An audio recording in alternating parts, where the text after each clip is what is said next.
Yeah, you shouldn't hire anybody that you're not willing to sit and ride with the Fargo and back. Which are very few people in the world.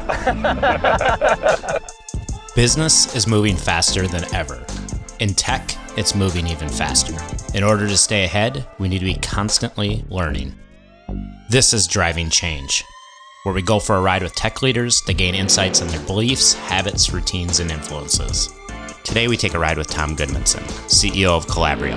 We talk about building a software product company, culture, and getting outside your work focus to get ahead.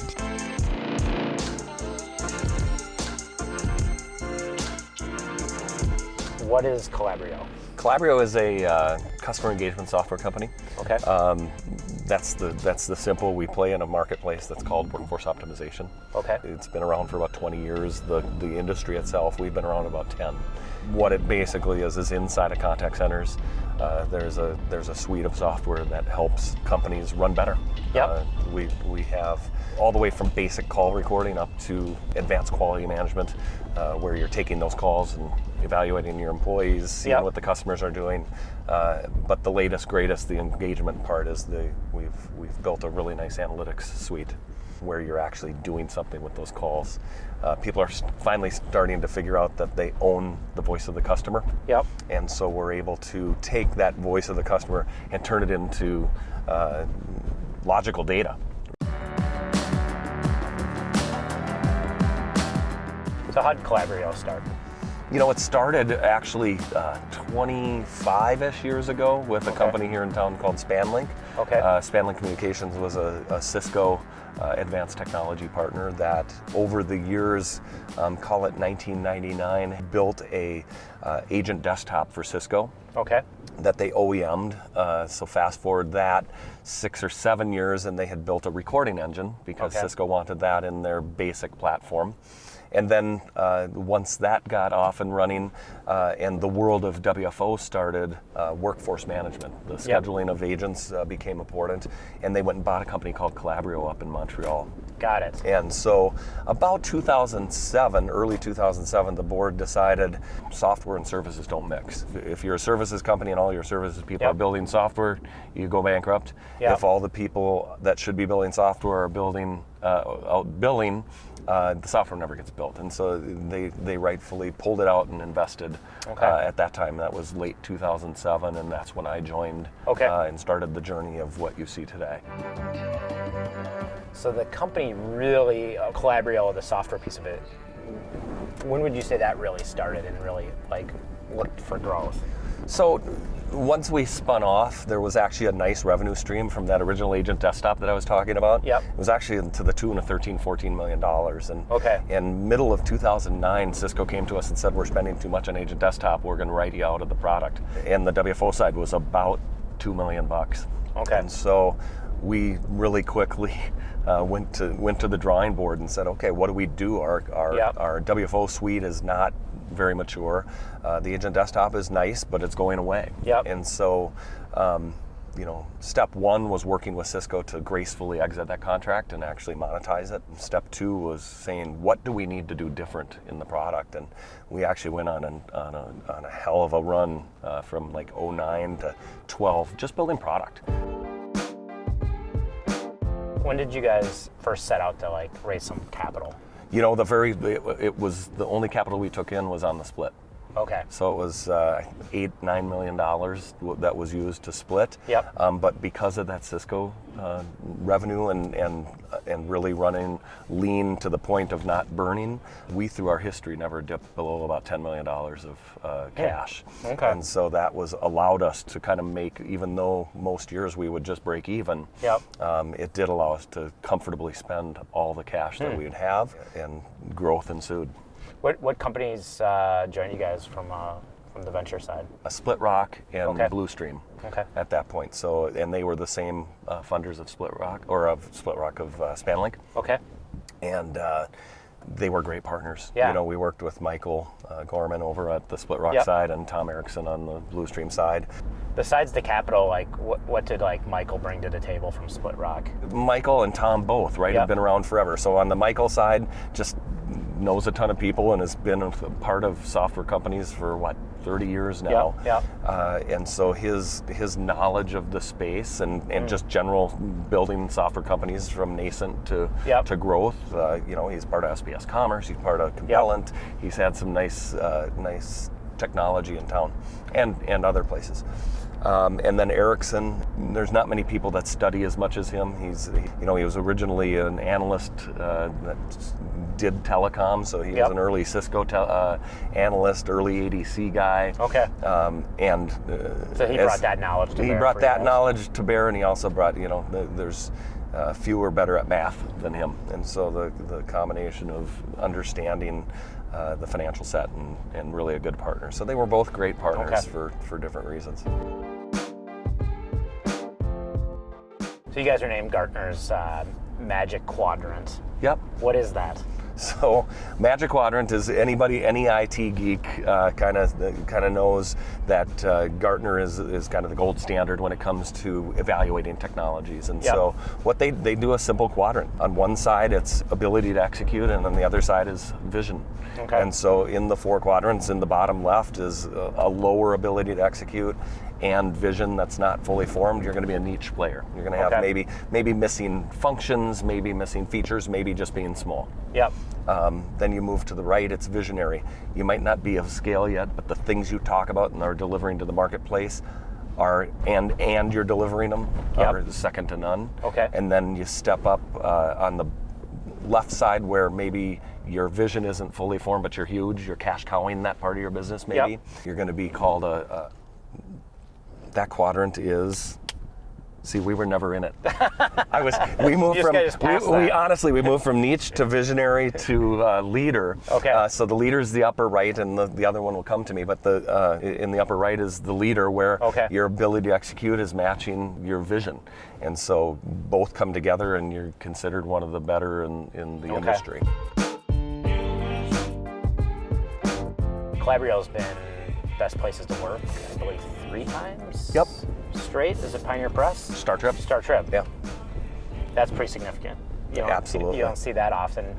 One of the things I say and the team picks up on very well is we're only as good as the last person hired. Yep. And so everybody to a person are just top-notch individuals. They're good at their job, but people like to be with them. Early on, I would always say you'd get a really smart technical person, a good marketer in, and the team be, I loved them, da-da-da. But I would pick up on something. I'd say, do you want to go to lunch with them tomorrow?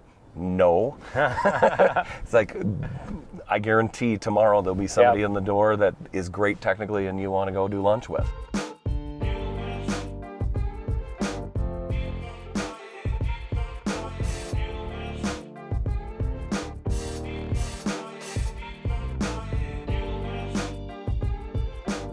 So you're currently the CEO of Calabrio.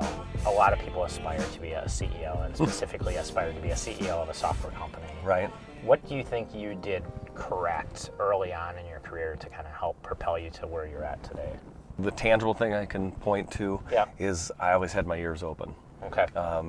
I had a great first job out of college. I worked for KPMG for 8-9 years. That meant necessarily I was going to be working with a ton of companies. Yep. And it so happened that they were technology companies that I enjoyed working with. You can show up and do the work, or you can show up and pay attention.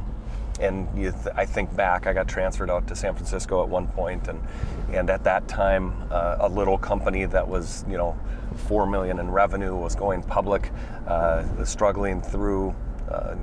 I just watched because there was something different about the way they did, and it's NVIDIA. Okay. Right? And so seeing them from 4 million to a few billion has been a cool rush. Yeah. Right? Siebel Systems was about 30 million when I showed up and started doing work with them. And so seeing how they did M&A and how they changed the landscape. And also how they're still around, but ended up being bought up, and it was good for the brand, but there's also pieces of that are learning lessons. So just being open to your surroundings. What advice would you give yourself, your 25-year-old self? Hopefully it won't be a regret forever. I actually will do it someday, but I would have done grad school then. And why would you have done grad school? One is getting deeper into the theory. I think all things are based on theory, and case studies are nice, but getting down into the math of a problem is really important. Okay. I tell this, I have between stepkids and kids, I have 6. And so I do have the beat me opportunity. by 1. Nice. That doesn't happen very often. It's Get out of the car. Get out of the car. There's lots of opportunities to give advice, and every single one of them can recite chapter and verse my math advice, and really math is the foundation of the world, in my opinion, and really not everybody's going to be great at it, but you have to be proficient, and you have to take it as far as you can, because it's a basic problem solving skill. It's not about 2 and 2 equals 4. It's about 2 and 2 when put in the sequence like this with these symbols equals that.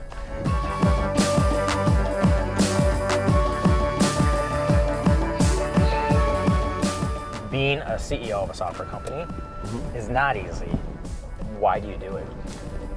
The same what you just said to me. It's I enjoy seeing tech companies grow, and being in a particular one. And interestingly enough, I can influence through things like this, through working and networking. I can influence theoretically an entire ecosystem, and it's just really cool.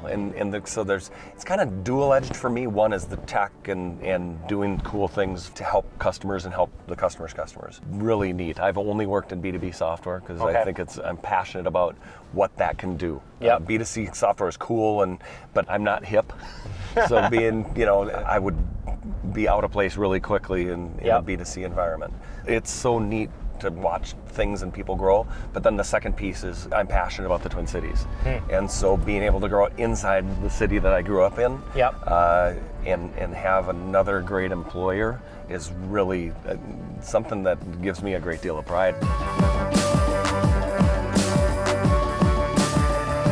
So one last question I have for you. Yeah. I think everybody in some sort of leadership position, that not only leading but managing, leading together, is working on something. Either a challenge or an opportunity that they're really have their brain around and they're trying to figure out. What is that for you right now? Wow, that's a hard question. Scale. Okay. Just flat out, we're talking about doubling in the next 2 years. And it's not like doubling from 10 to 20. And doubling to a couple $100 million and 1,000 employees. How do you keep it all the same? How do you make sure that I don't want to lose the culture. I don't want to lose our customer service. I don't want to. So all the things that made us, we literally stopped last year and had a lot of town halls and discussions and actually workshops around stopping and remembering how we got here, and remembering what got us here, because that is what will get us to the next. But we have to do it with more scale and process. As soon as you forget that and just growth is your only, you're kind of screwed. So awesome. Hey, thanks for your time. I appreciate it. It was fun. Thanks for coming out. This was totally cool. Yeah. And good coffee.